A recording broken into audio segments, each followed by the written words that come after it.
Hello there, Beard here.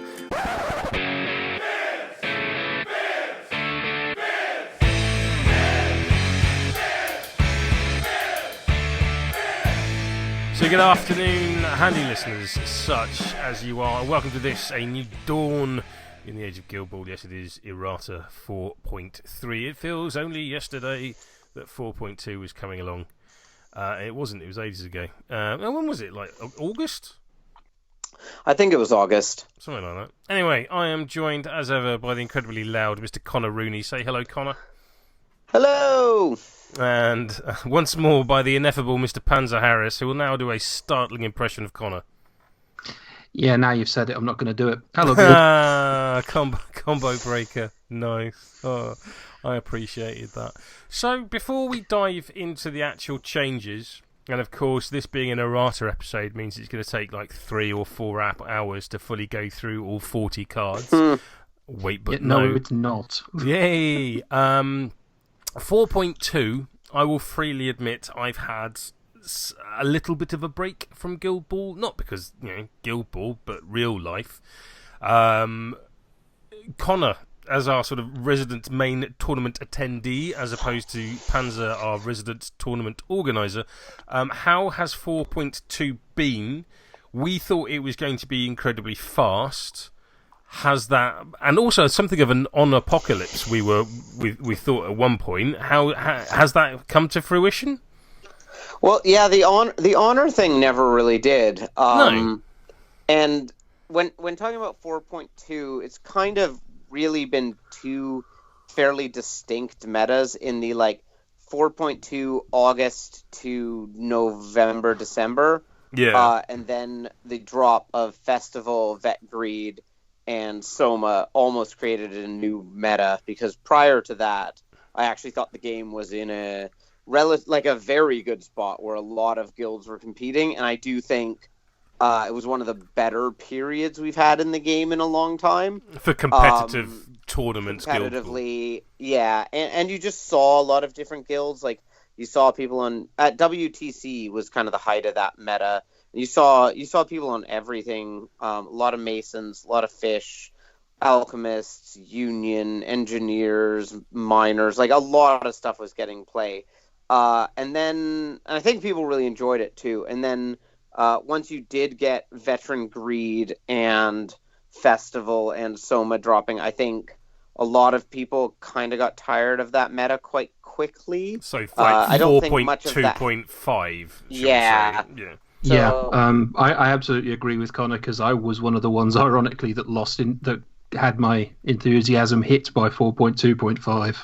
Which is strange, because as an Alchemist player, you came off very well in 4.2.5, both with, Vetcat had already done well in 4.2, and then with the introduction of Soma and Numa, who we talked about at length on this pod back in November, was a very, very strong captain. So purely on a personal level, Panzer, what happened? For me, it's I think one of the things that sums it up best to me was playing our mutual very good friend Mr. Bream at a tournament in Birmingham, and I played Soma into his Masons and just blasted him off the pitch. Yeah. Now Rich is a very strong, very good player.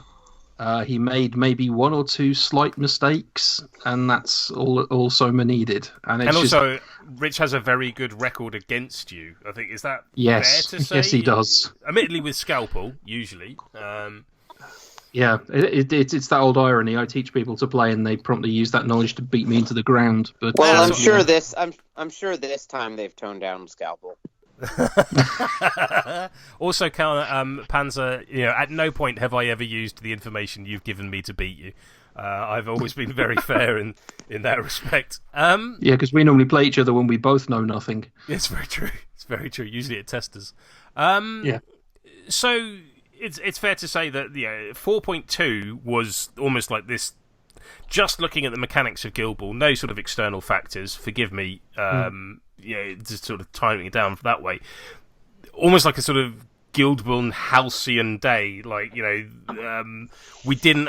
I know Butcher's players weren't happy, particularly with that combined result becoming. What was it? 1 damage playbook on Veteran Captain Boar. Personally, I still think that's a really good bit of design because it means people have to choose between activating a play and doing damage against Brewers. And good lord, maybe Tough High should actually do something in this game.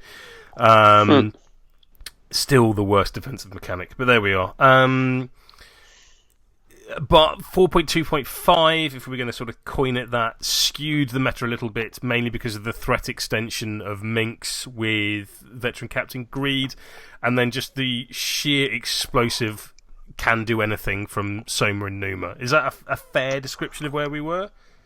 Yeah. Yeah, I think 4.2.5 just continued a trend that had happened a little bit prior, but really exploded with it, which is just all 3 of those captains had absolutely insane threat extension in guilds that had really strong models to use that on, particularly in Alchemists and Union. Farmers less so, but being able to do your entire team with a team that's decently tough is equally strong in some ways. I think Festival made more of an impact than perhaps we were expecting, because we just kind of went Thresher, and to a certain extent, like the meta is still Thresher, but I know a lot of people have gleaned a lot of joy from playing Festival and done well with her. I'm not seeing her like at the top of win percentages or anything like that, but at the same time, she's not nothing. Does that make sense?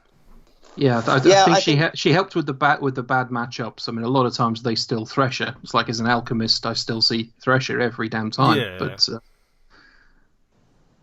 Connor, you have more player, varied experience. I haven't actually faced farmers since Festival came out. We have a bit of a gap in our meta at the moment around farmers, but I do think you're seeing a lot of Festival drops into teams like Fishermen or Navs, who traditionally Thresher struggled a bit with, because you could kill one of them, but the team just overwhelms you with goal threats, and Festival snaps back a lot better because of the legendary, and also gets to your team better. Just her repositioning of her own models, pulling people out of engagements and things like that. Connor, whilst we haven't put out a podcast in a while, that doesn't mean we don't talk on a daily basis about Guild Ball. And one of the things I found very interesting was that as we were leading up to the sort of the inevitability of this errata, one of the things you continuously said was that you hoped it was small, that you wanted a light touch because of how much you enjoyed 4.2. You almost wanted sort of 4.3 to be heading back in that direction. Admittedly, you then went on Singled Out and suggested 1 billion changes over 3 hours. To be fair, that was all Steve's idea. Steve said we had to do something for each guild. That was not my opinion. To be fair, I call rubbish. We heard nothing but your opinions for at least 2 hours. That was the one opinion Steve got through. What, that you should talk? Yes. That's how I remember it. I mean, admittedly, if you go through a guild, if you go through the whole roster of players, guild by guild, player by player, you're going to have a little tweak here and there on pretty much every name that comes up. But again, you are hoping for a smaller, more, dare I say it, traditional errata rather than the 45 card changes that we saw in 4.2? Nuts last time. And I thought we actually have gotten to the point where some guilds I think would be fine with just never getting touched again. Even though there are models in those guilds that don't really see play. In my mind, the 2 guilds prior to this errata that were the best balanced were Fishermen and Masons. Ironically, I play both guilds, and there are models that don't really see play for me ever. Mostly Lucky in Masons and Sultan Fish. But I was thinking, they're at such a good point, I would just leave them and, try to get the rest of the game to the level of those guilds. I thought both their internal and external balance was quite good. The games that I have played in 4.2 have all been with Masons, and even though it is evident that Corbelli's legendary is lacking compared to the rest of the guilds. The fact that, it's not a spoiler, I'm sure everyone is pretty much all aware of exactly the changes that have been in this errata before listening to this or looking at this video. There are no Mason's changes, and I'm fine with that. Yeah. Yeah, they got quite the rewrite, so it would be wrong to start taking this apart already. And I think, you make a very good point there, Ben, and I think it's worth, although, this introduction, which I sort of said I wanted to be 2 or 3 minutes long, is already 10 minutes long. We are roll better, woo. It's not 4 He's hours. at 10, Steady not... on. Yeah, exactly. Although, game development and errata development is, in my mind, a system of light touches. Because very, very small changes can have very wide-ranging impacts, and I think it's fair to say that this is a softly approach, particularly when compared to 4.2, and perhaps, handy listener, handy viewer such as you are, 4.2 was your first errata, and that's the first time you've experienced a Guild Ball errata. This is much more in keeping with what I would expect from Steamforge for an errata going forward. So don't be alarmed that this is 18 models. Speaking of which, we should probably actually start talking about these models. So Ben, as our resident alchemist, our lab rat of choice, let's start with Veteran Catalyst. Yep. His jogs come down to 5. His influence is largely the same. The playbook is the same to my mind. Yeah, I think the only change was the jog, and I think Burst of Fumes is now 1 damage, not 2. Yeah, I didn't actually notice the jog the first time. That's quite I think good. the jog is. I think the jog is significant. Going to like a 7-inch threat rather than an 8-inch threat is again one of these sort of softly light touches. Mm-hmm. And he loses a lot when he charges, unless you're hunting for the ground pound. And I think most people are. Certainly, if I was to have my ultra salty, I've just played Ben at LGT and had my rat catchers destroyed in a turn response, the ground pound was the thing I found most egregious. But that's largely due to my positioning, not Catalyst's card. Well, and the thing with the ground pound is it is neutered a lot by being on the 6th column, but sometimes he will just spike to it and then it's game over. I had Steve Cole and I were playing a game and I'd done a super good job controlling Vet Cat, and then Vet Cat managed to walk into, on turn 4 or something, walk into Fathom and Tentacles, and rolling 7 dice, rolled 6 5s and ground down them and killed them both. Nah. No. So Ben, what do you make of this? I think it's fair, looking at it. I would have preferred to see ground pound made once per turn. That's the thing I wanted to see. Yeah. Because I think with Soma, boosting that tack up to 10 without too much difficulty, my thing I posted when Soma came out was I think we need to look at this, because it wasn't too hard to walk up to a model, get 3 ground pounds with both Venomous Strike and Inferno up, and you're doing 15 damage, 5 damage to each nearby model, and you can probably do that 3 times. Yeah. And I'm like, that's not okay. No part of that is all right. Now it's, even if you set all that up, you're only doing 4 damage to everybody nearby, but I'd still like to see that only happen once. Alchemists, I always thought we did kind of more chip damage, not a hand grenade. So the one thing I thought was interesting is because I think it was pretty clear that this was one of the 2 models most hoped would change in this errata. Yeah. And I think a lot of the changes we discussed on Singled Out, and I've discussed with other people, were a lot more about reducing his way to set up himself, or changing some of his defensive stuff, or changing his playbook. And everyone kind of assumed they wouldn't change Burst of Fumes because they so recently made it from 1 damage to 2, and I'm quite glad they did, because a lot of changes people discussed were a lot about like removing his like pulsing type damage.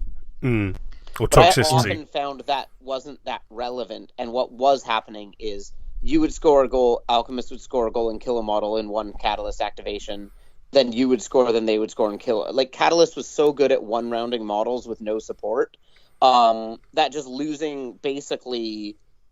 he basically got -1... He got negative tooled up, this Errata. So he's lost a damage on basically everything because of the way Burst of Fumes works. Yeah. And I think, especially in Soma, this makes his ability to pretty reliably do 12 damage to anyone a lot more difficult. And that was a lot to do with, not that much setup. And I think they did a good job for the most part.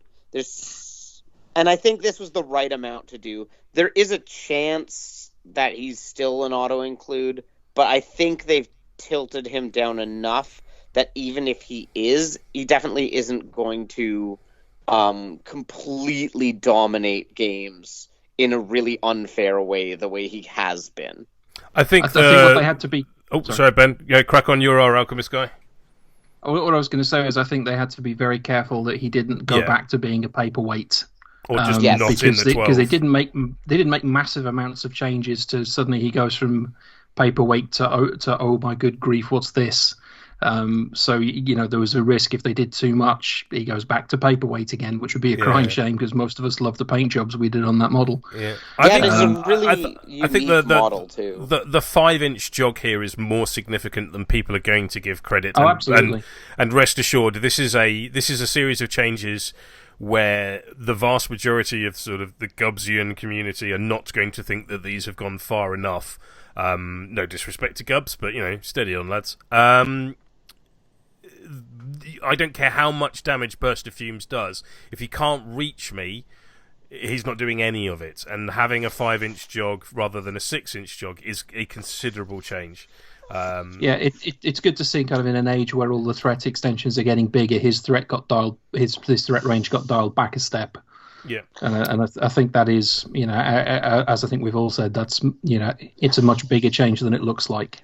Yeah. So should we move on to Soma? Just because I think we need to talk about Soma in relation to VetCat, just purely because they have been so ubiquitous throughout the meta, 4.2.5. So Soma's principal stat block, playbook remain the same. Nitro, I know had a sort of an FAQ to it. Has it had a wording change? It's not had a wording change. Don't think No, it doesn't. No. Raging Fire has gotten more expensive. Yep. It's gone to 2 cost rather than 1. But mechanically... quite big. Yeah. Because Beaker Keeper doesn't affect captains, am I right? No. Yes, so you cannot do both of these turn So you one. don't have the efficiency. The huge thing. That's the big thing, because now Nitro and Raging Fire on a 4 influence model can't be done simultaneously. So choices have to be a thing. Burning Spirit remains the same. Gimme Fuel remains the same, but Backdraft has changed. Am I reading that right? Ben, again, over to you, buddy. No, it hasn't. I don't think it has. I'm sure the only Soma change was Raging Fire went to 2. Fine, like we said, you can't do both. Numa then, purely because Numa and Soma are so interchangeable. I mean, literally, it's part of their design. The front card is unchanged. Yep, correct. So, but the rear is where it gets interesting with Inferno. Or am I just making this up? Waning light. Yeah. Okay, so Waning Light is now that the model can't heal in any way. Ben, talk me through this. Yep. This is a model that just confuses the hell out of me. Yeah, I'm kind of sad they didn't simplify the 2 a little bit. I was hoping they might take this Errata to do that. To me, I think it was the kind of my eureka moment when I understood the interactions was thrashing it out with Jamie and Bryce. Yeah. And you think about it as the model. You don't think about the stat cards. So if for example, if Soma makes an advance, that model has made it its advance. Whatever the model happens to be called, once the advance has ended, you can't do another advance because that model has advanced. Yeah, And that's more how it started to slot into it's more my head. Inferno. It's more Inferno and Backdraft. I've always found a bit confusing the way they interact. And I think part of that is people really do need to be placing and removing the tokens every time. If you're not doing that, it's really hard to tell what's going on. You're cheating. It literally says in the rulebook you have to put you have to put tokens down. It's one of the things that drew me to Guild Ball in the first place.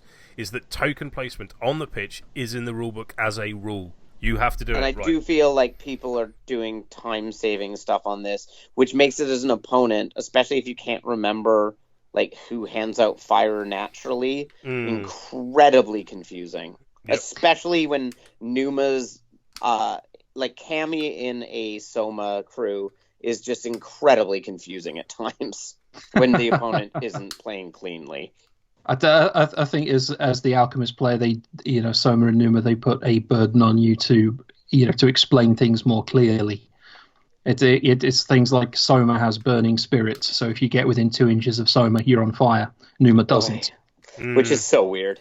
Yeah, because Numa's the one that's on fire. Yep. So it's a case of that's one of those gotcha rules. Like it's been on Mercury. Whenever I take Mercury, I make absolutely sure my opponent knows that is a thing. Yeah. We go through it before kickoff. We go through it in Mercury's first activation, I think with the way all these rules interact, you just got to be careful. You've got to accept that yes, you might be under slightly more clock pressure because you're having to explain what you're doing that bit more. But so don't be that. But to be fair, the rest of the team is so damn efficient anyway. You've got the time. Yeah. Okay. Have I clocked out with Alchemists? Except Rich. Hey. I think I have once. That's about it.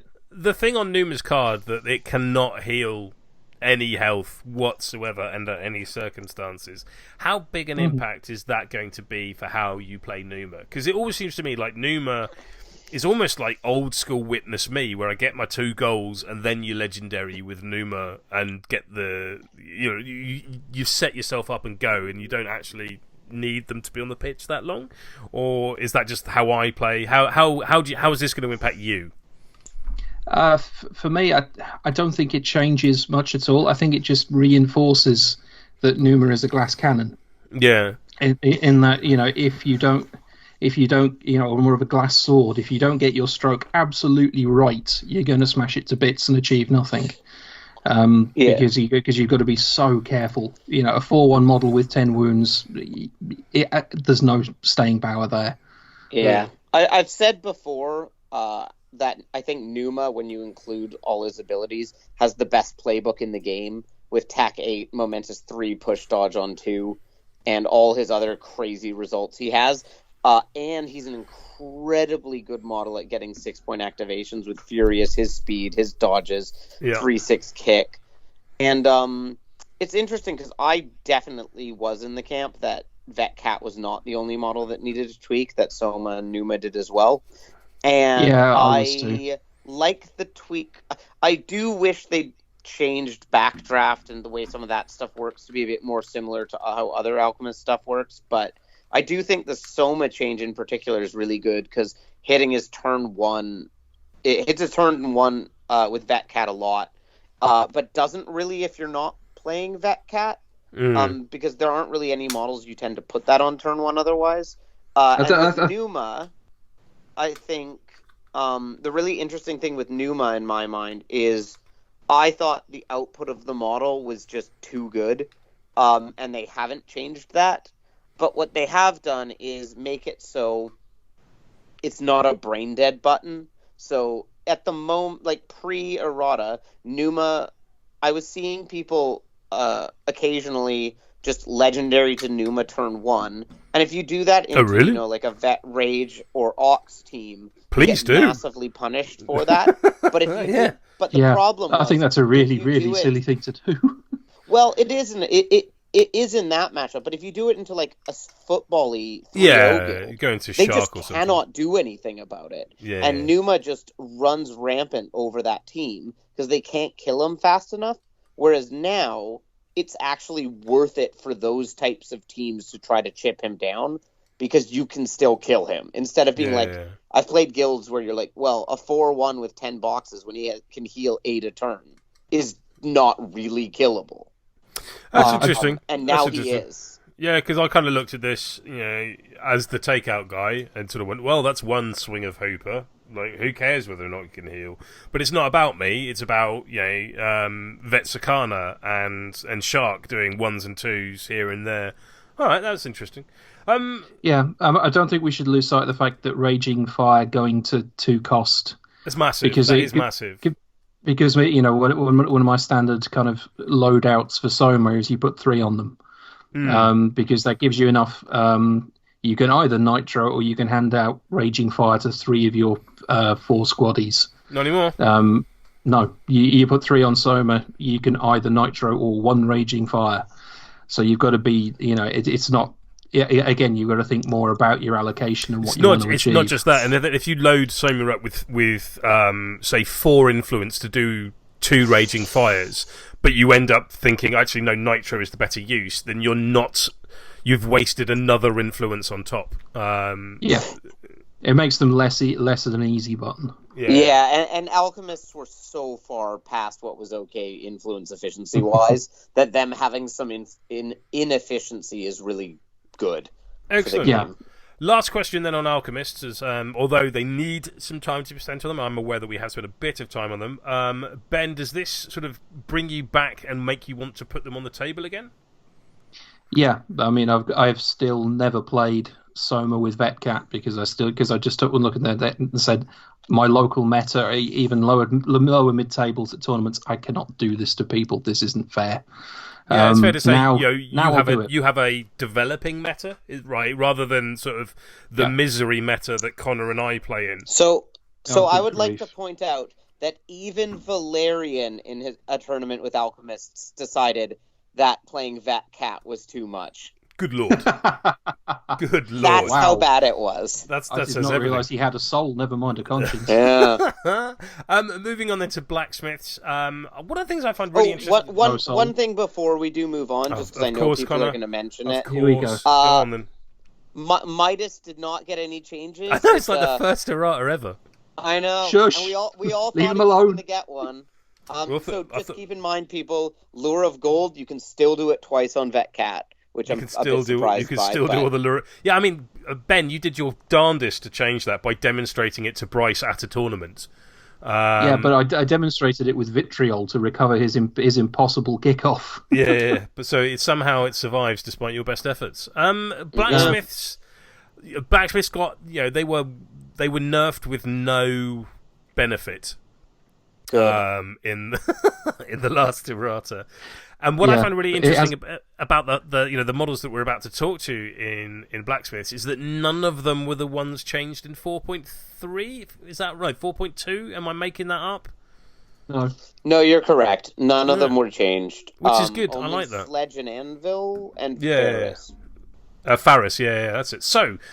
Burnish, his main stat line remains the same, his playbook remains the same. Flamebelch has doubled in damage. Which is funny, because it used to be 3 damage. Then it went down to 2. Then it got nerfed to 2, and now is 4, and I definitely didn't realize at first that it had become once per turn. Yeah, I did the same thing. And I was panicking. It was like it's like sugar all over again from Cooks, and I was because you could have it'd be 4 a turn potentially. Yeah, because of his legendary. So and then reduction has been simplified in that it is still a condition removal, but it no longer puts out burning on friendly models, which is a huge. It's change. A flavor loss. But a mechanical win, I think it's fair to say. Reinforced plating remains the same, but hey... Boo! We now live in a post-hook and crook world, so who cares? And covering fire is the same as well? Yes. Yes. So principally flame belch. I like it. It puts out giant things of fire and does a lot of damage. I'm a fan. Yeah, I think the big change here is reduction. Yeah. A lot of guilds, especially into alchemists, which I think were a bit of a tough matchup at times. I think Culverin and Cutlass helped that a lot. But I think the Blacksmith 12 is going to be a lot harder now. And I think dropping Culverin and Cutlass and playing Burnish into alchemists and into hunters and such is quite big. Because when you, for example, when you wanted to remove snared, you're still on fire, so your threat range is still. Well, not just that, but with the introduction of cooks and the sheer volume of fire that they put out, having what was for a long time their only conditioned tech piece, removing fire to replace it with fire, was pretty bobbins, to be frank. So now they can actually remove fire rather than sort of Cutlass and Culverins. I'm going to remove the damage from the play a bit, and I have a legendary that can remove the condition. But now actually having some kind of anti-fire tech is good, especially as they lost all of their native fire immunity, because the Burnish and Furnace used to have that. Oh well, we ignore the first burning every turn. I forgot about that. So now that just goes to show. Yeah, it just feels kind of like a season 3 cleanup, which is good. Yeah, I think he'll see play as a tech piece now in 2 situations instead of 1, which makes him a damn impressive tech piece when you play him. Especially and for Kill the Smiths, Ball is who still would really good, and as we'll get to, is more relevant than ever. Yeah. Anything more on Burnish before we go into cast? We're going to see him more. I wish we wouldn't. Yeah, agreed. Fair. I mean, that's not a surprise from you two. Cast, still just as quick, still just the same tack, same kick, same def. Playbook got a lovely momentous 4-on-4. Tasty. It's more about the 2 Guild Ball. They combined the 2. I was going to say, don't you mean momentous 4-on-2? So yeah, shield throw going to combining the Guild Ball and the 2-on-2. I mean, it's something needed to happen because Cast was probably the first model not taken unless you really loved her, and that's fine to have a pet card, but for most competitive scenes, I think it's fair to say Cast was the first one to be cast off. Solid reactions. I can see the panda gif, Panzer. So yeah, shield throw. Yeah, like you say, 4 damage on 2 that knocks the ball loose. That's a hell of a result, especially in a guild where having 2 net hits doesn't require rolling dice. And where you have 2 models that have kill the ball on their cards. Absolutely. And then on the back of her card, she's gained Bright Shields. I really like this because it's even this is 4.3. This is what the maybe 10th, 11th iteration of the rules since it became the retail version, and we're still seeing new rules being put into the game. So Bright Shields, an enemy model that declares a counterattack against this model, suffers -1 tack for the duration of the counterattack. I think that's wonderful. The only thing I don't like about this rule is that they've named it something very blacksmithy, because I'd actually like to see it more in the game. I think it's a really cool rule. Yeah, that's fair.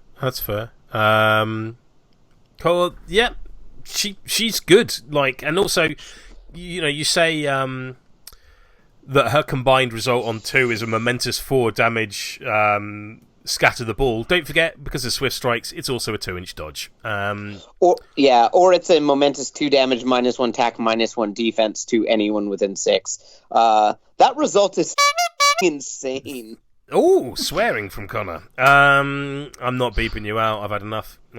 Crack on. He's gone on singled out once, and now he's come back with a potty mouth.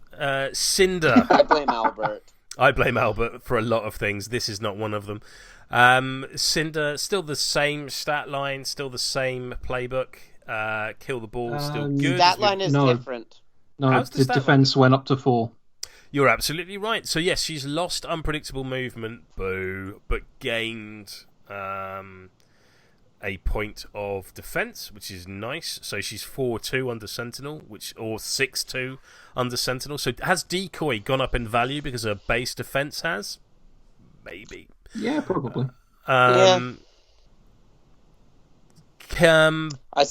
Far Strike is the same, but just no longer in the same position. I like that they've alphabetized the back of the card, which is quite nice. Yeah, my CDO says thank you.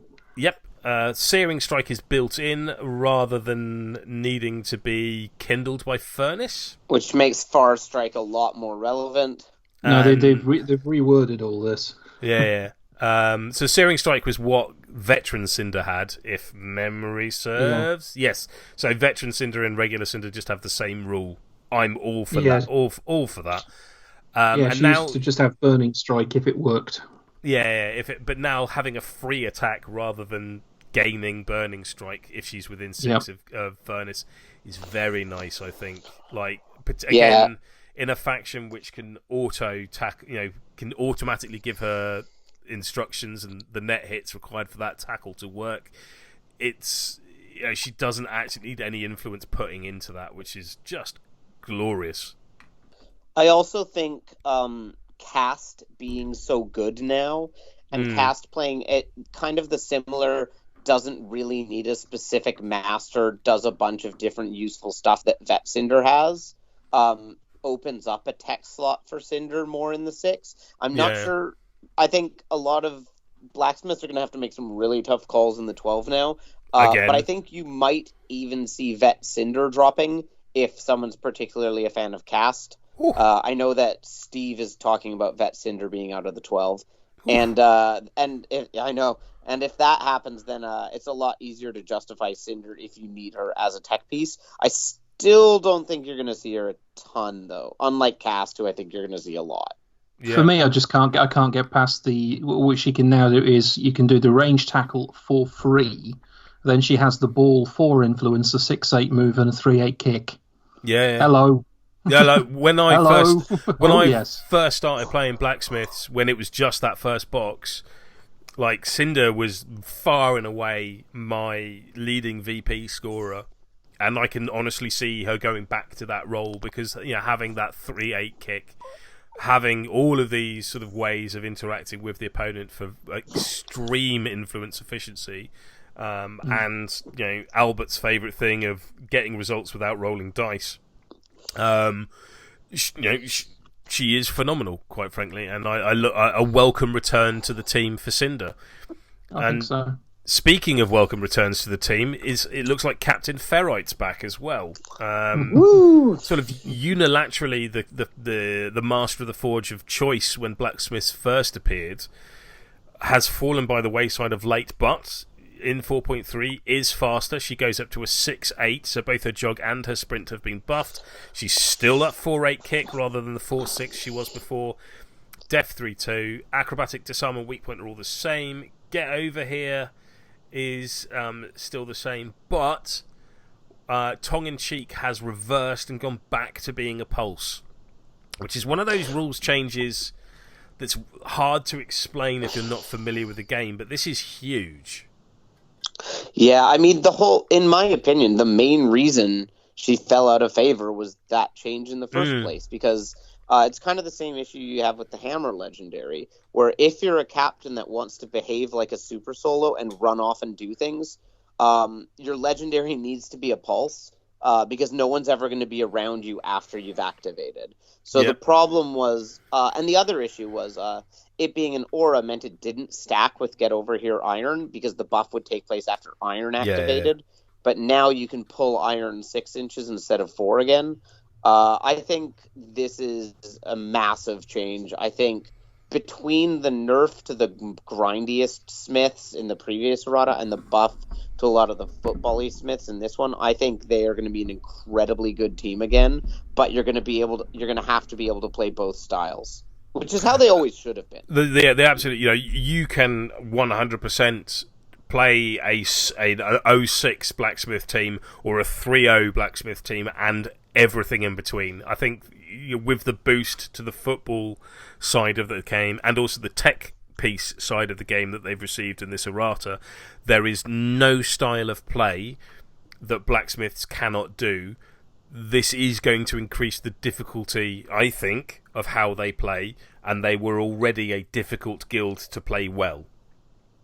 I also think it's going to have a lot of people who dropped off of blacksmiths coming back to them, because I think a lot of people loved Season 3 blacksmiths and really did not like the path they went down. I know a lot of the Spartans, like Matt Barry will be happy. Yeah. Barry will be happy with these changes. Yeah, and I think Steve's going to be back on them too, to be honest, because he loves alternating between being able to have fun when he wants to, but then also being able to crush people's souls with defensive plays when he needs to. So I expect to never see him play the football-y list. Let's put it like this. I sold my blacksmiths at the start of Season 4 because I thought there was absolutely no way they'd come anywhere back near my wheelhouse, and now I'm actually starting to regret that. Looking at which models have come back in, I was like, yeah, I could play these again. This is your They're in Washington State. And I seem to remember you sold them to a fellow in America specifically so that you couldn't buy them back. No, it was more so I didn't have to see them every week so they could get their head in again. That was the motivation. That means I can't buy them back, but oh well. Blacksmiths, football, yay! But if you want to play every single playstyle, you're going to need to put the time into playing every single playstyle. Yeah, and you're going to need to make sacrifices, because I think every single model in the guild now, without exception, probably more than any other guild in the game, is worth having. And you have to drop 3. And the way it works with pairings, it's quite hard. Like, it's a lot harder to make those cuts than in other guilds, because you almost have to cut 2 at once. Yeah. All right. Moving on to an interesting guild, Brewers. Hooray! I thought you said interesting. I did. Yes. Yeah, I'm off to sleep now. Somebody call Valerian because I'm not interested. So we all knew the Veteran Decimate nerf was coming.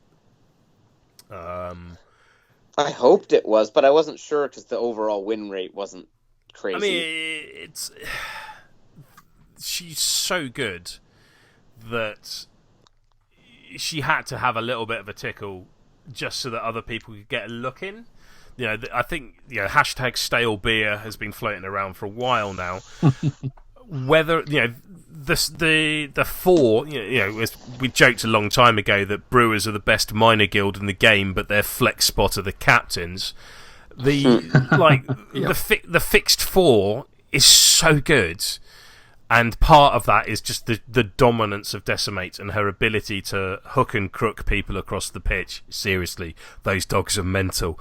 No dice required. 6-inch push, mental. Duelist Lunge, whether paid for by momentum or by beer tokens, is a big part of that. And this is the only nerf on the card which had me breathing a sigh of relief. And it is down from 2-inch push to 1-inch push, and I'm surprisingly okay with this. This could have been a lot worse. Yeah, I think it means you can counter-attack it now. Parts. Yeah. I didn't catch either of what you said. You can't surf models 8 inches off the pitch or 10 inches off the pitch or whatever you could do in Corker. With beer tokens. It makes it function more like knockback and less like you can double push someone forever.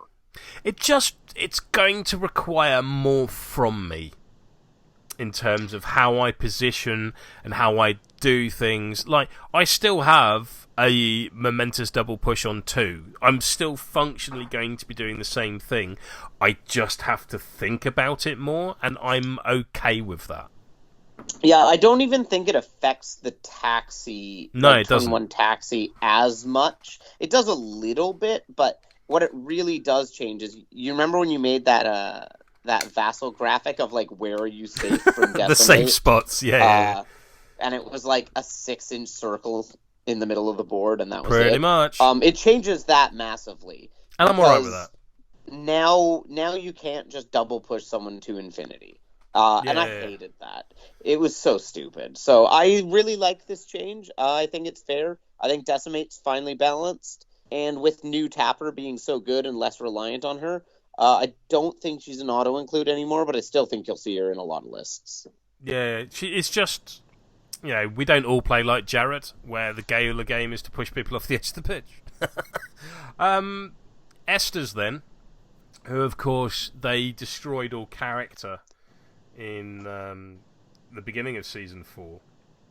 I've lost Where's my tiny violin? I mean, the play rate does kind of back that up at this point. Voice of Command is bonkers. I hate it. I hate it so much. I mean, you would. And as a general rule, if Connor hates something, it means it's fine by me. So Voice of Command is a 2-cost character play once per turn. Just as well. 4-inch pulse. Friendly models within this pulse suffer a 3. I love the inclusion of the word suffer there. A 3-inch push directly away from this model. So Estes is just like shoving people forward. She's like the anti-Decimate. Decimate brings one person back. Estes is just throwing the mosh pit in. This is the ability that makes this Valkyrie battle cry Estes that I really, really like. Hooper has a 17-inch threat range. I love how that's where you went first. Of course I did. Like Veteran I Spigot agree has with Mr. Rooney. Veteran Spigot has a 26-inch goal threat now. Nobody cares. Oh, no. I'll make my one quick comment on this, but one of the big complaints people had in 4.2 part 2 was the fact that all 3 captains massively had big threat extension, and people were really not a fan of how long the threat ranges in the game had gotten. And seeing this on Esther's had me not super excited that was going to change. You get a threat extension. Yay. Also, Soothing Voice is a 4-inch pulse now. Surprise! Even Arya's a 6-inch aura. And Arya's gone to a 6-inch. So, I really like both of the changes on the back. I think 3-inch pulse was weird. 4-inch is much better, and I do think a lot of the 4-inch auras in the game have been upgraded to 6 inches. I think that's usually better. It makes for a more interesting game in some ways, and lets you keep your captain safer. So I really like the back of the card changes. I just wish they'd done anything but threat extension. She's already got quick foot. Like, we don't need more threat extension in this game. And yet here we are. Hooray! And now possibly the change that I'm most interested in is Pint Pot. Because, dude got a playbook. Yeah, we needed one. Momentous knockdown on 2. That's big. And rather than being on the 3, and he's now got a 2 damage on 2 as well. And a momentous 3 came down the column to 4. These are all very happy brewer things. I appreciate, gents, this may not be the most exciting things for you guys, but like a knockdown coming down a column and a 3 damage coming down a column, I'm very happy. That's pretty big. It's very big. And I don't like brewers being happy. I think Pint Pot slots into that flex slot now if you want to play. I still think with Hooper getting no changes and all the other changes, I think you're going to see Hooper in every single list still. But where you want a second beater and you feel like you don't need to play Vet Decimate or you don't need, ball holding and mash, I think you will see Pint Pot now. I always liked Pint Pot, slot. And we've not even talked about the best thing on his card, which is his new active ability on the Reverse Taunt, which is when this model ends an advance, choose an enemy model within 2 inches of the model. 2 inches of this model, this enemy model suffers a 1-inch push directly towards this model. So you're standing in cover? I don't care. Because you're just going to be pulled an inch out of it. Or if you have an unpredictable model and you dodge 2 inches away, you're then going to come an inch back into my melee zone. Splitting up Sentinel's going to be good. And I think that's going to be a very relevant slot for Pint Pot. Yeah, equally rowdy, combos with this really nicely, because he can just pull multiple people into his melee zone. use Smashing Face, probably for free with Corker, and then attack as normal with this improved playbook, and not care because of how Rowdy works. Then with Tapper, he's going to combo really nicely, because if Tapper comes into you and you counterattack and you move out of barroom brawl, well, Pint Pot's going to pull you straight back into it, so other people will garner the benefit. Or if you've passed someone the ball to pull them out of commanding aura, Taunt can put them back into it. Like, the applications for Taunt in Brewers is really strong. It's also just an auto stoic pop, which is kind of nice. Oh, that's very good. Yes, I hadn't considered that. Yeah. So even if he doesn't have influence, you can just walk up with him to pop stoic. And then potentially his not his counterattack, because it's not very good, but other counterattacks are much more live at that point. Yeah. The one thing to bear in mind, particularly when using with Tapper, is that Taunt isn't really going to function very well with charge if your intention is to charge and be short and then pull them in, because your activation will still end, because at the end of the advance you haven't made engagement with the enemy. Does that make sense? Okay. Brewers changes as a whole, I'm very happy, and it has me. If most people are aware, I am currently in the process of emigrating to Australia. In fact, by the time this podcast comes out, I will have, touch wood, already gone. I'm only taking one team. All the other teams are going in the freight, which is Union. I will not see the remainder of my teams for 4 months. And the changes to Brewers here. The changes to Brewers here are making me reconsider which team I take with me in hand luggage. Engineers. I'm sure Double Dodge are very happy to hear that. Yeah, I'm sure. I may take their god tier over with me. See if I can get to them. Some changes that I imagine may be piquing your interest. Let's have a look at the engineers. Ballista's an interesting one, because I think other changes in the engineers are going to get the headlines, but I think Ballista may be sort of corner casing NPE a little bit, even though I don't believe that's a real thing. But this might be interesting. So Ballista's playbook is the same, although the 4-column result, the non-momentous 3 has come down onto the lower column for reasons that really offends my eyes. Yeah, I don't know why they did that. But the minefield also has 2 damage attached to it, which is significant. It makes it a lot easier to select, because you're also not choosing any less momentous damage than you normally would. Yes. Whereas like sacrificing 2 momentous damage to put up minefield was often not worth it. Yeah. Minefield to hardcast is now 1 influence rather than 2. Called that one. Yep. You called so much. You throw enough stuff at a wall. To be fair, Ballista was one of the ones I actually think we got most correct. Again, law of averages. I'm not listening to check. Momentous inspiration, as well as gaining you momentum when a character play hits. You can have a free bonus time when doing so. This is huge. So does that work? Because when I first read this, I think I read it weirdly. But does that just mean every character play always gets a free bonus time? Yeah, once per character play. So, like Ratchet's Blast Earth, you get it once. So I guess my question there I is... think. Yeah, I'd like some clearance on this, because how does that work with Hoist?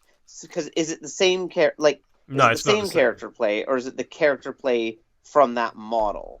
So, like, could you bonus time a floored bolt from Salvo and a floored bolt from Hoist or not? Kind of unclear to me. If you can't, Hoist is even more in the never gonna see play camp. But if you can, I think he's a little more relevant. Yeah. I don't see why you wouldn't. No, me neither. I hadn't quite to me, it looks interpreted like, it the way you had. Yeah, it's not just his accent being weird. I think it's his brain in this case too. We knew that. I hope we so. did know that. But yeah, Ballista, they've kind of just brought him into season 4. I thought he was quite underrated, and just like a bit out of touch. And I think he's pretty good now. I still don't think he's going to make my 12 ever, but he's not your style of play. Yeah, he was never going to. And yeah, and like he would have needed to change more, I think. I'll play him, though. I am currently, prior to, this pandemic that stopped all of our games, I was actually planning on playing Engineers through Vengeance for the next several events. And I think they're probably the leading guild for me to play competitively if I make WTC, if WTC happens, if we don't all die in a plague within 3 months. Well, that's it's cheery. October. You have to hope it's sorted out by October. We'll make our team selection interesting anyway. Yeah. Whoever lives goes. Dark. Have you played games? Oh no, wait, none of us have played games. None of us have played games. Hey, Vassal's the thing. Yeah. But yeah, like I like a few months ago in the London Guild Ball WhatsApp chat, I sort of presented here's how I would totally rewrite Ballista. And I had him doing like healing stuff and moving health around between the Mechanica and much more sort of like the Tinkerer. And then they've come along again with, like I was talking at the beginning of this, making small, meaningful changes has a big impact. So I'm very interested to see where he goes. More interested, I suspect, for you two football jank-loving gentlemen. Oh boy, is Pinvice. So I think I'm just going to let Connor pour forth because there's a lot of pent-up Canadianness here. Lots of pent-up Canadianness. Just before we even get to the changes, Steve and I, not on Singled Out, Steve and I were discussing about the previous errata, how they'd kind of overly buffed Midas and Vetcat and how it had led to some issues. And we were taking bets on which captain we thought would get over buffed to the point where they're probably broken. Now let's discuss Pinvice. So, are you actually trying to claim credit for things you didn't discuss on the podcast now?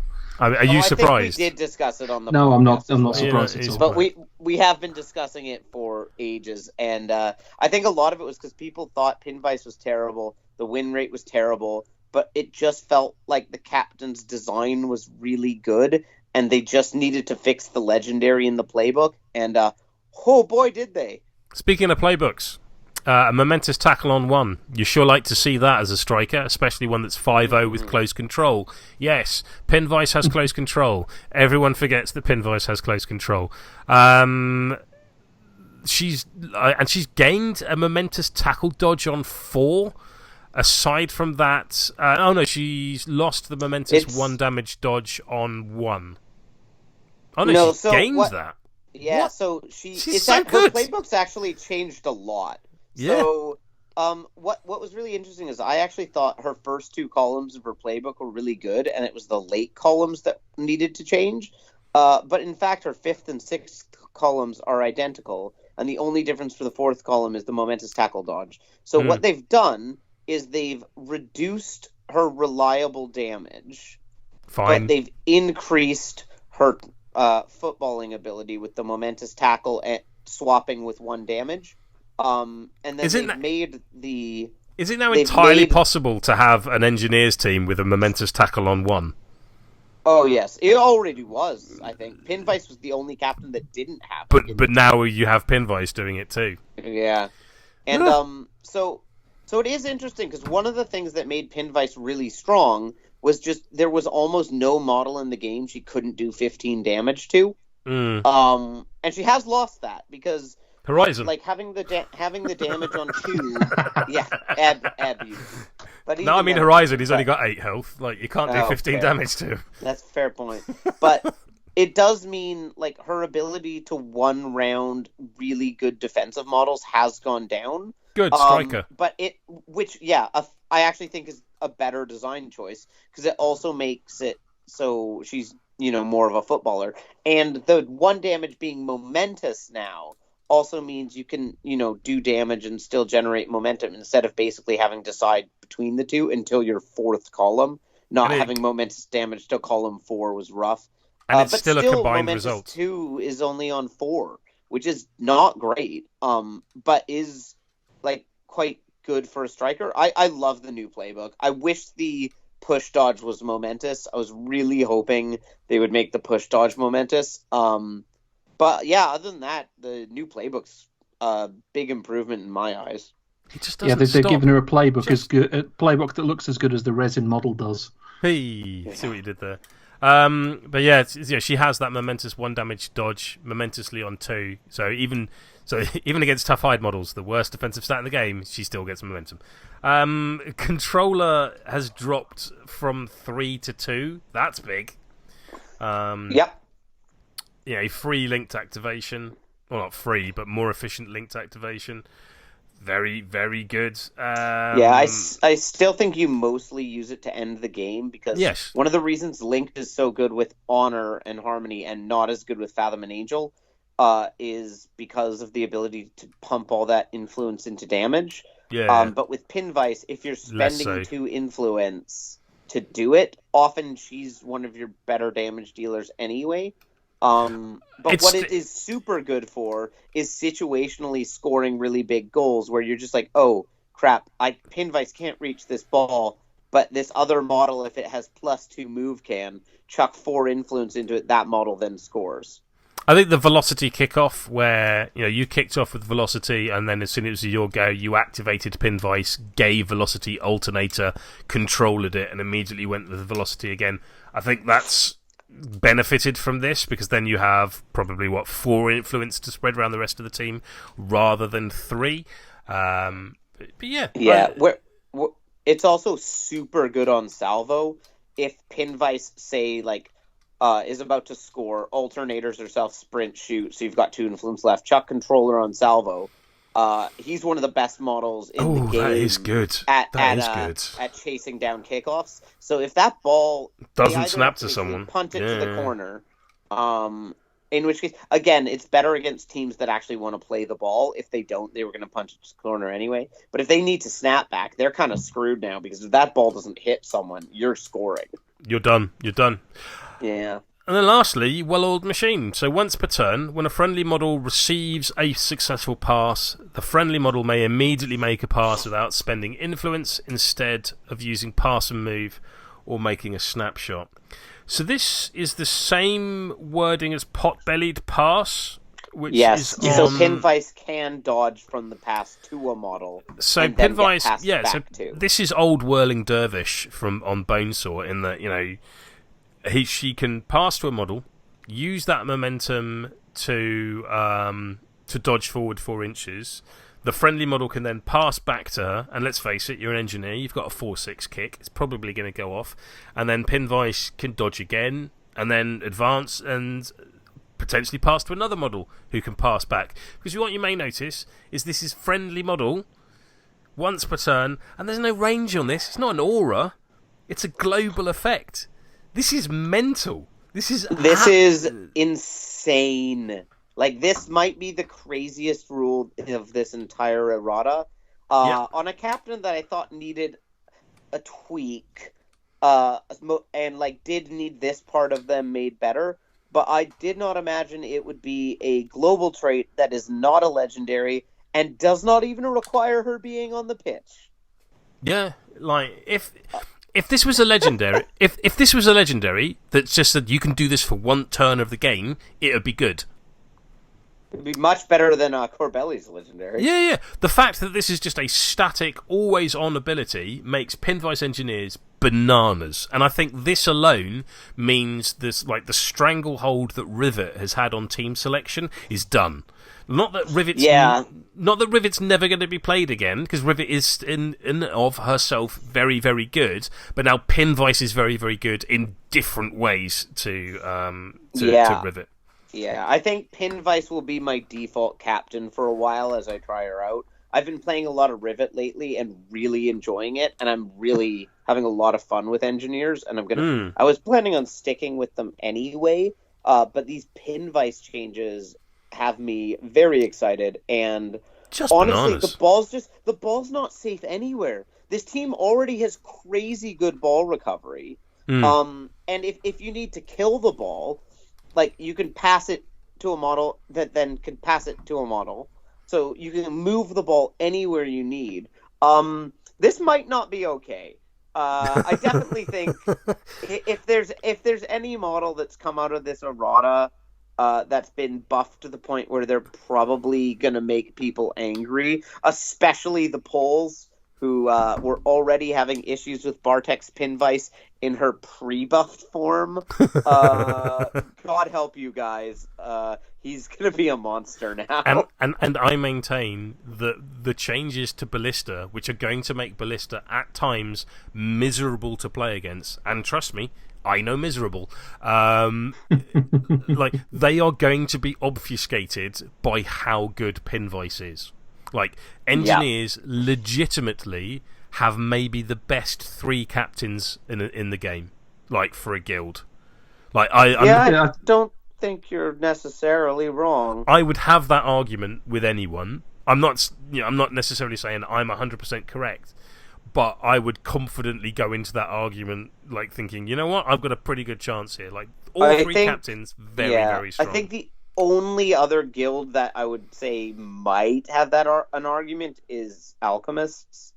Yeah. But even then, like, like, pin vice might just be the best thing in the game when receiving. Like, there's just, especially with Harriet and with, like, this team is going to be so fun to play and so frustrating. Do you need Harriet now? Do you need the hat aura, realistically, with this?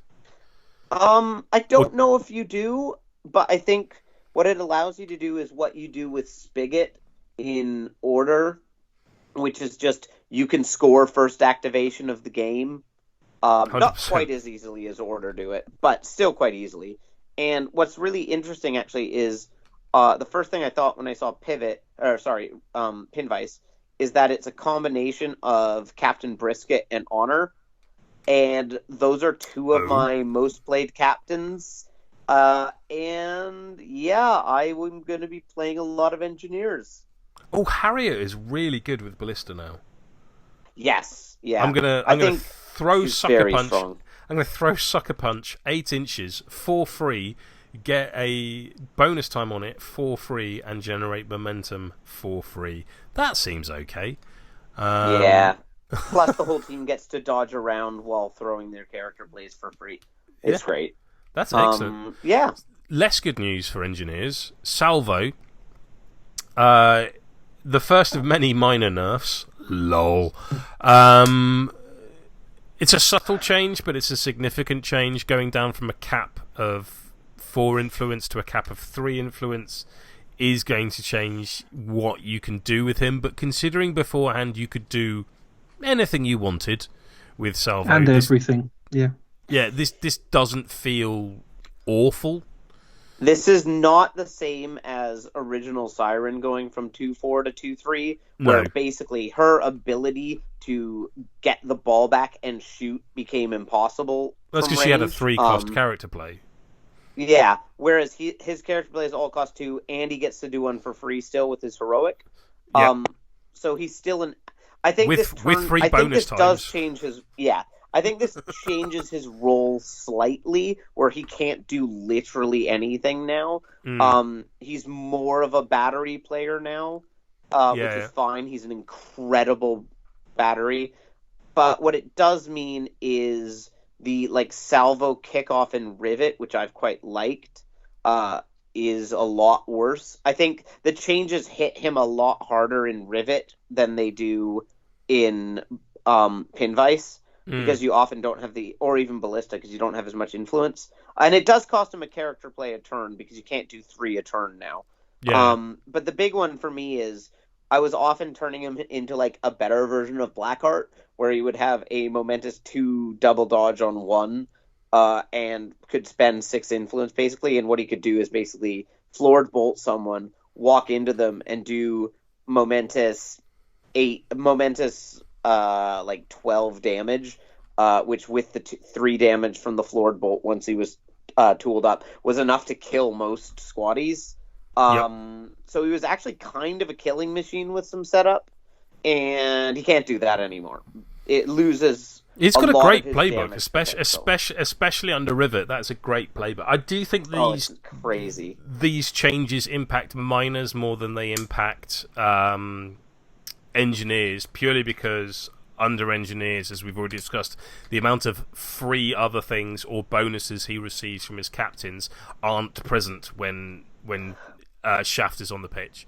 But under engineers, he just becomes another in their arsenal of superb strikers. Yeah, he becomes much more similar to the Sirens or Crucible, which I think are very similar models to him in some way, and all have 3 influence caps. I'm not sure if it is going to affect him as much as miners, but this could just be my experience. But I very rarely saw him getting influence in miners. Okay. Like much influence, because you had to stack a lot of other players, whereas he gets more influence in Rivet. But I think he'll probably just play more in Rivet like he does in Pin Vice and Miners now, which is he'll get 1 to 2 influence a turn depending what you need, and situationally he will blow open games with Tetherball or Floored Bolt or Arrow to the Knee, and continue to be incredibly good at snapping back. Some of the most clutch character plays in the game, quite frankly. Yeah. So moving on from a character, so before we move on, I think engineers now catapulted into the upper echelons of the imaginary beard pod tier list. Yeah, they're definitely top tier now. They may be the best guild in the game. It's too early to tell, but I definitely think there's potential there. I'm really sad I won't be able to actually be out trying them out. Steve and I were going to play some games of new blacksmiths into new engineers. How many times has he said Steve? It's looking like Can we just swap them around? I don't know. I mean, like Steve was on this podcast before he was on Singled Out. Maybe we can do some sort of really? Yes, he came and did the Veteran Boar episode. Right. But yeah, I think engineers are going to be a serious factor in the meta. 100%. So moving from one player who moving from a 4 influence cap to a 3 influence cap has had a big impact. Let's have a look at Matagi, where it's made a very positive impact, even though it's the same change, which is interesting, how the same change across 2 players can have such a different change to them. So yeah, Matagi has gone from being a 2-4 influence to being a 2-3. But I'm going to quickly switch to the back of his card. Whilst he did have Far Strike previously, the same rule that Cinder has, he now has Hawkeye, which is exactly the same as Far Strike, but he can also make an attack for free. So, does it matter that he's gone from 4 influence to 3 influence cap? Probably not. I mean, it means he can't charge Gast and score. That's all I got. That is the most corner case I think even you've come up with. Beautiful. I can't wait to play Falconers and lose a game because of that. His stop doing snapshots, you'll be fine. Especially stop doing snapshots for 1 dice. Never. His Momentous Harrier has moved to the first column. That's massive. Equally, Momentous Dodge Harrier. Hello. Sweet. So good. And also his non-momentous tackle has gone from the 3rd column to the 2nd column, making it much more likely to be hit, especially with that tack 5. That's pretty much it for his playbook and the versus card. Yeah. And he's also gained 2 points of health, which I think means God. I think only Harmony now is the only tack 5. Defense 5, 10 influence, 10 health. No, Harmony's got 12. Oh, she's 12 as well. Got 12. The only ones are the Sirens. The Sirens are both 10 health. Good. You deserve it. Yeah, but they have other defensive tech. The thing is, Matagi was defense 5, 10 health, with no defensive tech, 1 inch reach, and a terrible counterattack. And needed to be within 6 inches. Yeah. Sense. I really like what's happened here, and both Hunters and Falconers. Yeah, I think I think it's the a change. super efficient piece for both of them. Yeah. Now it just doesn't need influence. I think the changes I was hoping for, 2 of the 3 happened, which are tackle on 2 plus 2 health, and I wanted a bit better of a kick. But Hawkeye makes him so much more relevant in Hunters than I thought he would be, because in Falconers I found the problem was just he couldn't do what you wanted him to do, whereas in Hunters he just like nothing he even wanted to do was that relevant. Whereas now he pretty much can put a Harrier down for free if you can get to within 6 of someone. Especially if And they're while already that's snared. yeah, and while that's good in Falconers, you can just pay 1 for it. Yeah. Yeah, you don't get the momentum, but in Hunters, it's the difference between paying 2 influence and nothing for it, which makes him one of the best batteries in Hunters now. Well, And I mean, you could don't always know do how it for much... free. You could always do it for free in Yeah. Hunters, but it cost you a blessing. Yes. And now it doesn't. So now you have sort of even more blessings to throw around the place, which I think is really good. Plus, Yeah, he's a rare model who can do that without a blessing. as a thing that I'm surprised, Connor, you haven't picked up on more. 6 inches is bigger than 4. So his ability to thank you, Panzer. His ability to project Harriers got a lot better.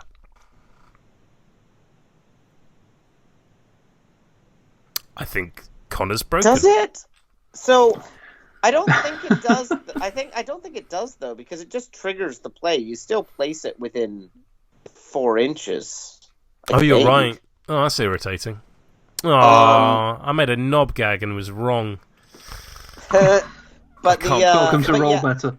I can't be bothered to edit it out. But I do think my one worry is like he does seem, I guess he's a lot less relevant in Steeljaw than Egret, because he is a lot easier to kill.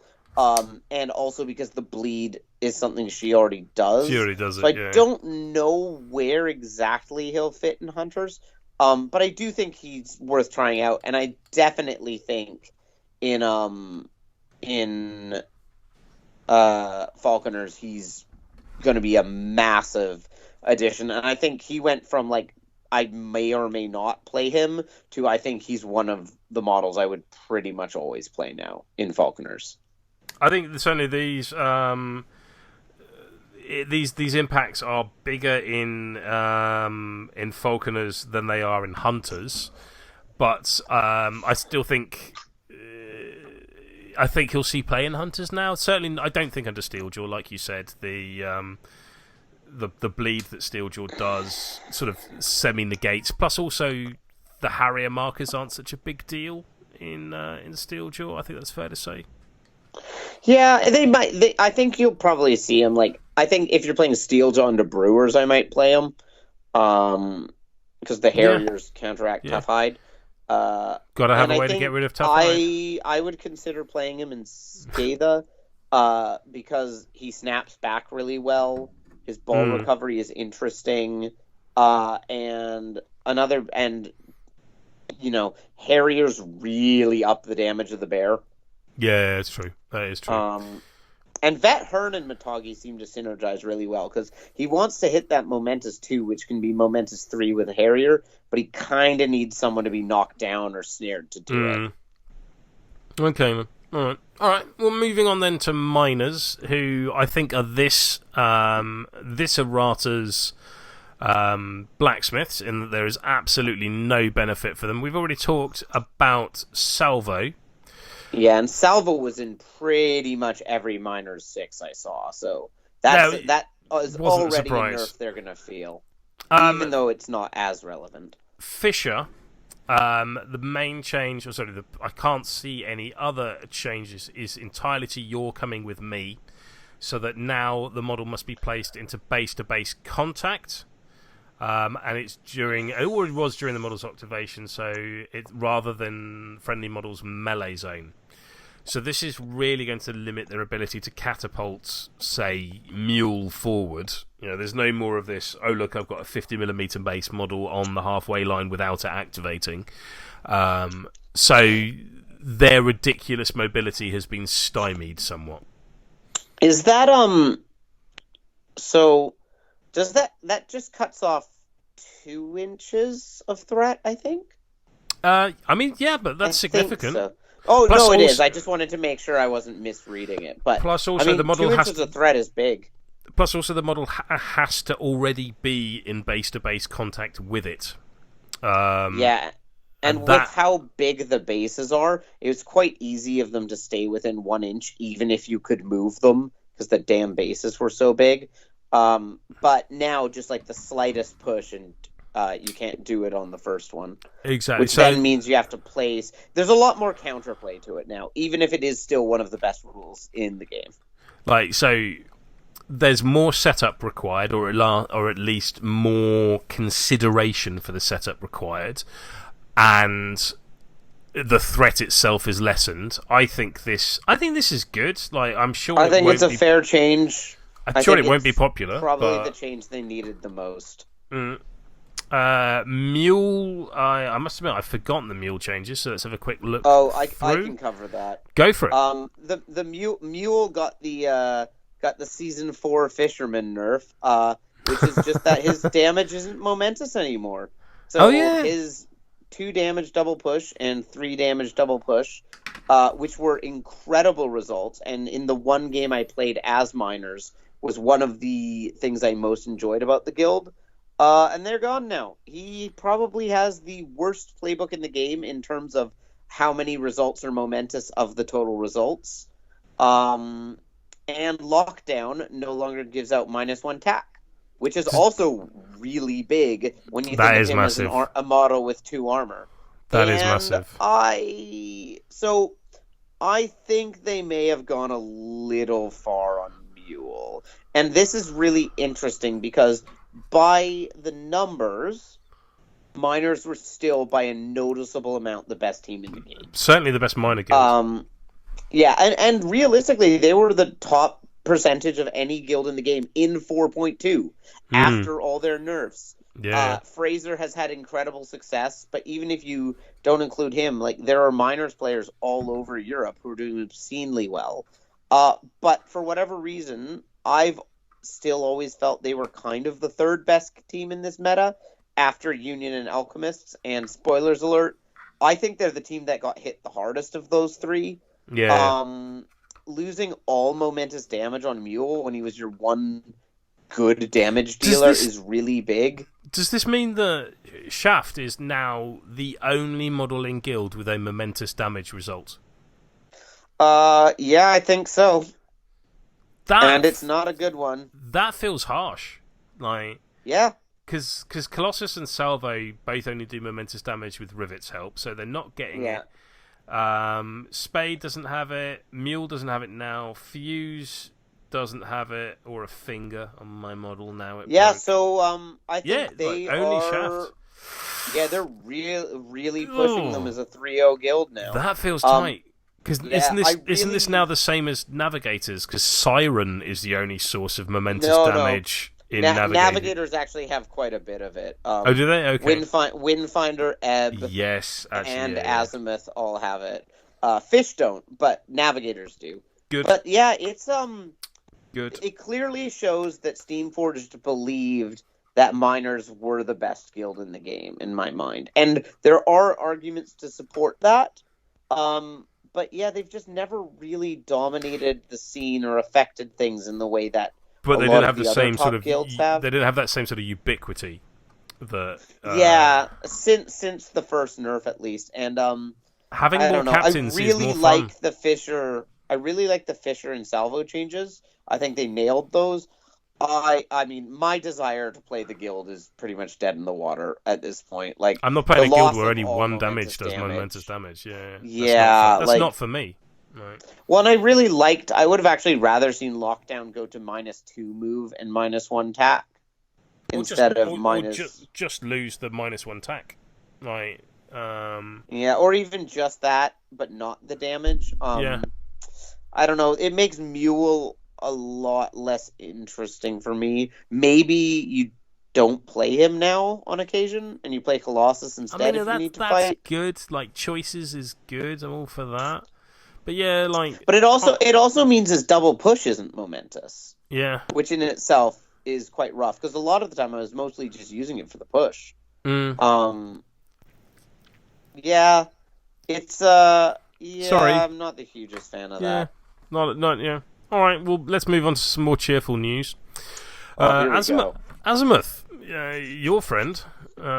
So, yeah, Navigators, the team I most think needed a buff and pretty much universally agreed the worst team in the game in 4.2, and they've got some buffs. They so have some buffs. I think it was pretty obvious they weren't going to buff any of the models that played for both guilds. Good. Maybe they would have done Angel because she doesn't see play in either guild that much. But yeah, they buffed the two non-crossovers, which I think, in a doubt, is the best thing to do. So just to go through the changes very quickly. So Azimuth has now gone to a 2/4 influence stat, so he can have a big fat stack of influence should you wish, which is terrifying. And his momentous double push has gone from the 5th column to the 4th, and I think that's it. He's got a non-momentous push on 2, which He did has not a exist non-momentous before. push on 2, which, to be fair, it's navs. You're aiming for the top end anyway. But if you raptor it, it's something. I netted was is still not hoping- once per turn. No, I was still I was hoping one of the things they would do with navs, and I thought the models they could target this on were Azimuth and Ebb, and they have not done, is increase their momentum generation. So that has not happened. I'm glad that hasn't happened because that was pretty much their principal problem. Is the only reason you have momentum. I think is John said on Rollback the other week. The only reason you have momentum in a Navs team is because you're waiting to take a shot, and not having that momentum generation is a serious drawback. Yeah, I think the interesting thing about navs prior to this errata is they had so many weaknesses. It was kind of hard to tell what was an intentional one and what was not. So, like, they have a weakness to tough hide. They have a weakness to anything that messes with influence efficiency. They have a weakness to resilience. They have a weakness in momentum generation. They somewhat have a weakness to close control because they had so many 2-3 influence models. Mm-hmm. And it was interesting to see which of those weaknesses they have fixed. And they have fixed some of them, mostly via Ebb, who we'll get to. But for Azimuth's sake, the momentous double push being on 4 to me is far more relevant than even the influence increase, because I find navigators are quite hard to allocate because they're all very greedy influence-wise, and everyone wants it. So it's good on turns Windfinder doesn't want a 6 stack, and it helps your turn 1, I think, a lot. So I don't want to say it's not big. Like, getting an extra influence is huge on Azimuth, but for me, the momentous double push makes him so much scarier as a counter attacker when you're charging him, and he's probably defense 6. So that's awesome. Love the Azimuth changes. I didn't think navs were very far off. I just think they needed a tweak and a couple tools, and Azimuth being just generally slightly better is really good.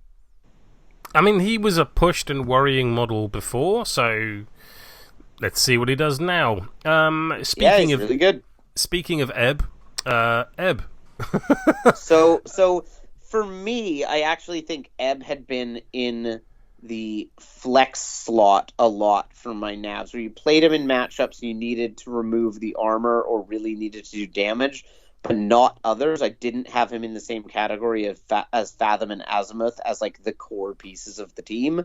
And now I think he is probably the single most important model in the faction, except for maybe Windfinder.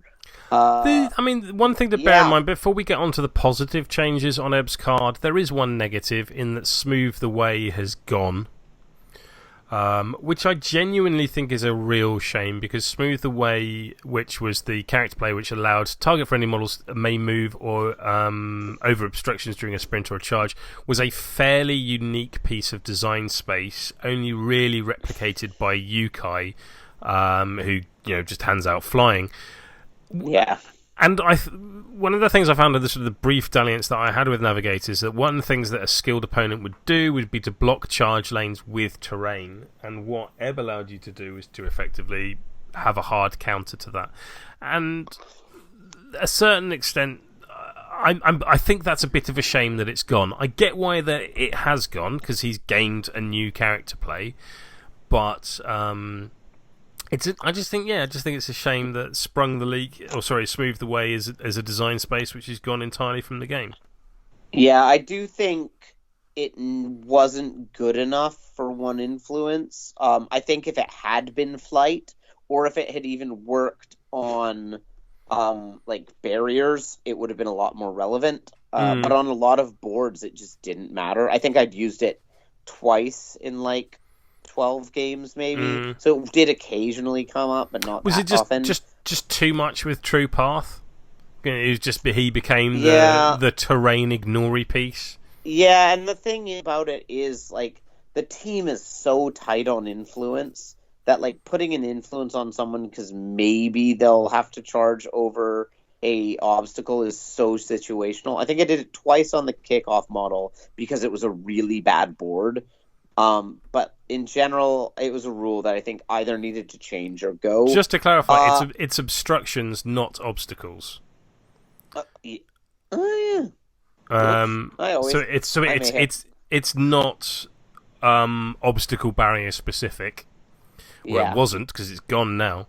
Never noticed that. Whoops.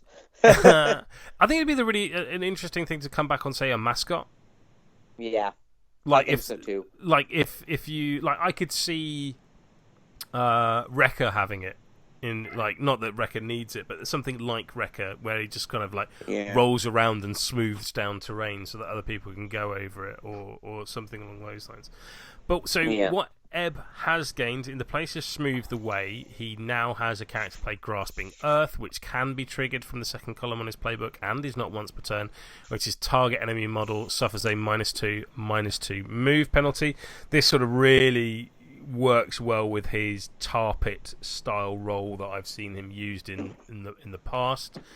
And Sprung a Leak has remained the same and is still -2 damage, -2 armor, and 2 damage. But perhaps far more significantly is a new character trait on the reverse, a 4-inch aura called Sharp Eyes, which when a friendly model begins its activation, within this aura, the friendly model gains anatomical precision for the duration of the activation. Oh boy. So, Ebb makes Anvil a 2-0. Yeah, it's better on Ferris because of the lack of Tough Hide. Navs can now kill Ferris. I mean, she's still got 18 boxes. Yo, that'll go fast in this team though. 2-0 models once you get some crowd outs. And the knockdown, for that bonus dice. Yeah, so I think two of the weaknesses I mentioned that Navigators had that in the previous edition I think Ebb massively helps with. One is they were incredibly influence hungry. Yeah. And Sharp Eyes helps a lot with that because now you don't really need Sprung a Leak most of the time. Unless you're playing against certain guilds. I mean, it's still a super good play, but now you can deal with 4-1 models without it. And it also enables you to deal with armor without having to activate Ebb first. Although it does put an even bigger bullseye on him. The big thing makes you... The big thing that really stands out for me on this is it's not friendly other model, it's friendly model. Ebb is always having anatomical precision. Which means either your entire team can have anatomical precision if you position them tightly, or Ebb can activate, give himself anatomical precision, walk up to something, and sprung a leak on the rest of the team, or on your opponent. Yeah. Ebb is now obscenely reliable at doing 8 damage. And for like, just stripping armor. obscenely. Yeah. Right. In a team that always worked very well to smooth the probability curve anyway, like, I think ebb is, and it's a term that I do not use lightly, I think ebb is about as close to an auto-including navigators as you can get. Yeah, I think you probably still don't play him into farmers because they have no armor and no defensive tech whatsoever, and all the other models are really useful. But even then, like, he's still a killing machine. Like, he's probably the best damage dealer in the guild with setup because he can do the momentum. Because he raps so fast because he's only got a 4-long book. Azimuth's 6-long book is way harder to set up the raps. Like he still has Gutter's single target playbook damage output. Yeah, and the thing is, like, once you get the Sprung a Leak on, if that's a 3-2 model, I mean, you can probably hit the knockdown at that point, and then you just start rapping, and he's so good. But the main thing to me is, like, Sharp Eyes is amazing, and it helps with influence efficiency. It helps with armor without him having to go first. But Grasping Earth is the number one thing I wanted in this errata for any guild. Navigators needed a not once per turn ranged character play to strip resilience that wasn't the 4-inch azimuth thing. I was hoping for a character play like Mark Target that would be 10 inches, or one that would be 8 inches would have been ideal. I didn't care what it did.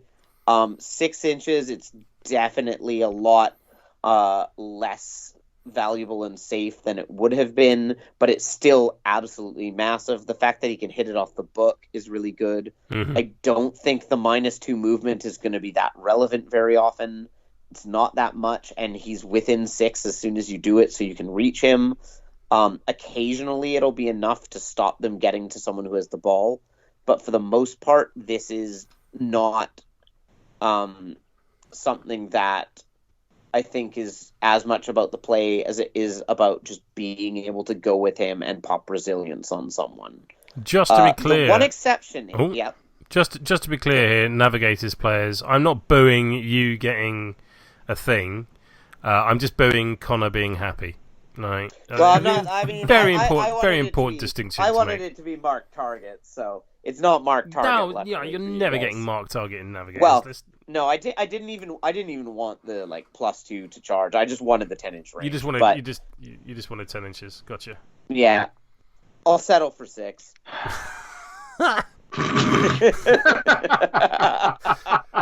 solid knob. Good times. The one thing I'll say, the one thing I will say about the -2 move, is it does make him have a really annoying first activation. Where if he's like starts engaging someone, he can just swing 4 times, give 4 players -2 move, and just jog 7 inches back to the team. He is, which is pretty fun. He is Navigator's gassed. Where you just go and go, I'm going to make this, and this rubbish and go away. Which is not... it works for Gast. I don't see why it shouldn't work for Ebb. Have Navigators been lifted from the very bottom of the tier list? Yes. I don't think they were that far. I didn't think they needed that much. And I think, although they didn't get a couple things I was hoping for, and they didn't get as massive changes as some people might have hoped for, the changes they did get are very substantial, especially on Ebb. And I think it does change the way the team plays. I often kind of didn't put much influence on Ebb, and he was kind of my least focused of my models alongside Horizon. Like, they would swap in and out a lot. And now I think he is clearly priority number 1 for your opponent if they have any defensive tech, because he's the one who deals with it. And you as a Navigators player need to be very careful when you commit him, because he does a ton when you commit him. But if you lose him, you lose like your free gliding, your anti-armor, your extra anti-armor, your anti-resilient. Like, you lose so many of your tools in one model. And he does only have 12 health and a 4-0. So like 6-stack captains just destroy him immediately. Apart from Rage. Rage can't kill him. Yeah, and neither Still- can any 5 captains, but still. Still hilarious. Our last model that has been changed, and typically this is a model that has just been posted to me by the commission painter, so it is literally like the entire time prior to this nerf I haven't been able to play him. He arrives on my doorstep, and not only am I leaving the country, but also he's getting nerfed. So veteran Captain Greed. Two massively significant changes. One, forward minions is going to a 3 cost character play rather than a 2. I think that's a big deal. Yep. And also his aura on. It's a pulse now. It's going to an aura. Was a pulse. So I've got both sets of cards in front of him. It's getting confusing at this late hour. So he's basically had the opposite change to what Ferrite has had. So which is interesting. All the things that we said were good for Ferrite, just reverse that for why it's bad for Greed, particularly in a guild or with a captain whose singular mechanic is the ability to double dip on activations. Being able to double dip now with forward minions, I think, is, if you're being able to do it, then you wouldn't have needed it. If that makes sense. The only time you double dip now is probably when you're kicking, and you kick with Mink still, and Fangtooth 100%. Fangtooth can probably double dip into it. Yeah. Just because he's that slow. Yeah, exactly. But where this really hurts, and so I've been playing some Vet Greed, and actually, outside of thinking that the whole thing was a bit too broken, I think mechanically it was a really interesting guild with Do the Thing. And my main issue I have with these changes are the 3 cost increase actually makes a much bigger deal when you want to play a more football-y version of Vet Greed than it does when you play the traditional fighty version. Yeah. Because you basically had 1 influence to spare for Persuasion if you run Fangtooth, and you had no influence to spare at all if you ran Mist. And now I think you can't really run the Mist kickoff in Greed without making serious sacrifices. I think we're back to already... We're back to a situation where Union are a 1-4 guild. I think I agree on that. Don't really flex out of that. The other change I think it's important to note, which isn't as big a change, but I think is probably the best change, is he's gone down to TAC 4 because he inadvertently had a Brewer playbook because of the presence of shelling out. He was effectively TAC 6 with a 4 long book.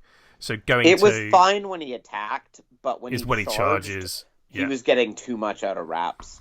It also does make it so he's pretty much never hitting that tackle now, which again hurts any sort of weird football-y jank I was doing before. Pretty standard Union captain issue. Yeah. But I think the aura change is not as big as it would be on a model like Hammer or Ferrite, because Greed does tend to hang back. So he doesn't want to pop. He's not the super solo. It does give it a lot more counterplay, and as you said, like, you can't double dip anywhere near as easily. I think this hurts like the flexibility of Greed to play more interesting lineups, but the most standard pissing everyone off, oh my god, this is so broken lineup didn't actually get that much worse. So before you go into that, I want to come back to that at the end when we sort of surmise. Forward minions I don't think you see on any turn apart from the first, to be honest. Yeah, unless things are going really badly and you're coming back on with multiple models because you're getting your ass kicked. Yeah, or unless for whatever reason you need to go 8 inches with Greed and are happy to spend the 4 influence that would cost. Don't do that. I often spent 2 and charged. The only thing I will say, though, is on turns where Greed is like behind your lines and joining your lines, the aura change could actually be a situational buff. Okay, yes, I'll take that. So if I've already got a scrum formed and want to bring Greed into it, because he's either come back onto the pitch or just, everything's been moved around by like Festival or Brewers or what have you, or, Hook and Crook, they're mental. That aura could well be useful. Oh, that's a nice point. I like that. But yeah. This sort of rounds out. I don't think I'll be playing him as much now that I can't run the I think version. the team selection between Veteran Greed and Veteran Rage is much more linear than it was previously. I think it's very much more now Rage on the kick, Rage on the receive, Greed on the kick, and it can pretty much stay that way. Yeah, and I think that's one of the reasons I'm putting my Union away after this is I did think they needed a nerf, and we'll get to that.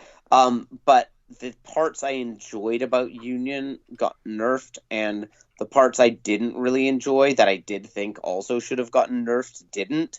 So the team is leaning a lot more to Vet Rage now, and I don't really enjoy playing Vet Rage that much. I'm fine with. I think Union will take a break for a while. Yeah, the hashtag Vec Rage, Rage Man Crush, back in full force. So, yeah, he's there. These are the 18 models that have changed in 4.3. Obviously, there are considerably more models in the game now than 18. So just to sort of round this out, I wondered if we might each take a model, or name a model that A, you're surprised didn't get nerfed, or changed. Sorry, let's go with changed rather than nerfed, and B, something that you wished had have been done. If the sort of the difference between those two things is clear enough. So I think I'll take the obvious one. I think there were two models that were clearly the best two squaddies in the game. Maybe three if you include Fissure, because that ability is so amazing. And that was Vet Cat and Minx, both of whom had output that was absolutely obscene. They could do basically everything. They bent the entire guilds around them. And I am pretty astonished that Minx did not see a change. Minx doesn't really have any weaknesses. Vet Greed did crutch on Minx a lot, and the Vet Greed nerf hurt that a bit. But we'd actually had a lot of Union players locally lately and had kind of come around to the fact that, like, if you can play Vet Rage receiving, he was actually kind of better than Vet Greed. Mm-hmm. And the fact that the Vet Rage team got 0 changes and that Minx is just as good is kind of shocking. And I think that's probably going to be the most salt-inducing thing in this errata. Is I disagree one of the with two that. models. One of the two models that were most complained about didn't get changed, and the context around them didn't change enough for that model not to still be terrorizing the game. And I do think Union are still going to be top tier. 100%. Butchers will be the saltiest thing because they didn't get any changes. Oh, yeah, you're right. I have second saltiest. John Clemens is going to kill someone. So if that's perhaps not on the pitch though. Hey, if that's your I'm surprised this didn't get changed, what is therefore your I wish this had been changed? Salt. Oh, I don't think they should have, because realistically they're trying to keep it small, and fish are in a really good spot. But Salt is actually the model that got me into Guild Ball. I think it was the best-selling model in Guild Ball history for a long time. There's so much history around it. It's an adorable little otter. And Salt was never super good, but got massively hit by core rules changes. And I really just wanted Salt to get something to be slightly playable. But wait to season change. Again, it's not the end of the world, but I would have really liked to put Salt back on the board without feeling bad about it. Perfect. All right, Ben, what is your I can't believe this wasn't changed? Well, the obvious elephant in the room's already been addressed. So, what didn't get changed? I think I think for me, with Shepherds coming out, that was a perfect time to take a look at Veteran Honor. Why that's that model needs something. I think she's arguably the only farmer that you just don't ever see. This could have been a perfect thing.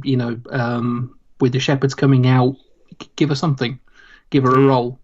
And plus, I love Honor. Peck. If you removed Cocksure from Peck, I think she'd see play. I was getting there. Who knew Connor would interrupt? So, Ben, can we guess there? What is the thing you would have liked to have seen change? That bloody chicken. It's not just the fact I play Alchemists and therefore Peck is some ridiculous force multiplier against me. It's just, it stands out among the mascots as just being, what is this thing? That's hilarious because as someone who's slightly hard of hearing, I just heard you say horse multiplier. I had to really try and work out what you meant then. So in terms of what I'm very surprised wasn't changed, it's a bit of a toss-up between what I thought you were just about to say there, Ben, in Thresher. But I think I'll go with Scalpel. I've not seen Obulus in 4.2 in 4 really, and that makes me sad. Obulus is my boy, and Scalpel is just dominating that team at the moment. She seems very, very good, even after the nerfs that we saw in 4.2.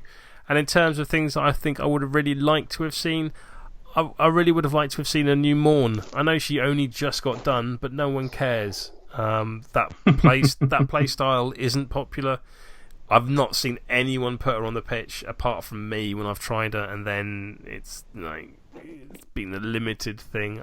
I really liked Old Morn with the Fated Aura. I know why she lost the Fated Aura, but it was a cool thing to play around with, and I'm hoping maybe in the future that the 3 captains in the Morticians Guild end up being something a bit more like the 3 captains we now have in the Engineers. Yeah. Yeah. Perfect. Oh, and while we're talking about things that I was surprised didn't change, Hunter's getting 0 changes. I thought was surprising. Isn't that Steeljaw got through? Isn't that first? Yeah, like Steeljaw had the highest win rate of any captain in a guild unaffected by this errata, and Skatha has a very low win rate. The captain balance was way off, and a ton of the squaddies don't see play. But I guess Hunters, as a guild overall, they're doing all right externally. So they're probably going to get a pass next errata. But if you were hoping for Steeljaw nerfs, sorry. I think it only really remains to say, with all the changes that are going on in the world at the moment, obviously with the coronavirus pandemic, please do stay safe out there. There are a number of events, conventions, all cancelling or postponing for understandable reasons. Your local gaming stores are going to need your help whilst they may be closed or purely shifted to mail order at the moment.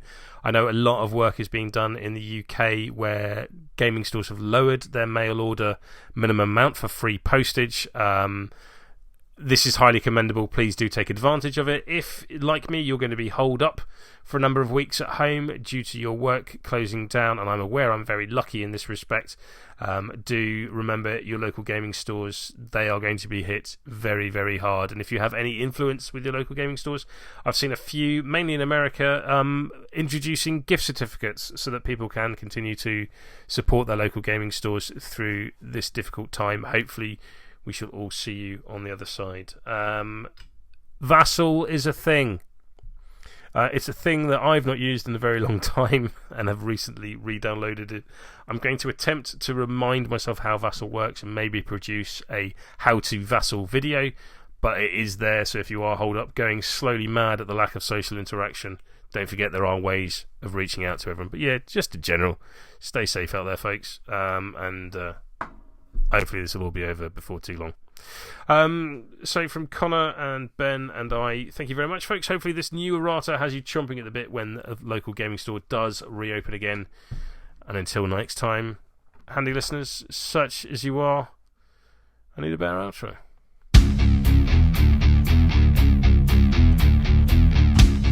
Oh my God. Becky, look at his beard.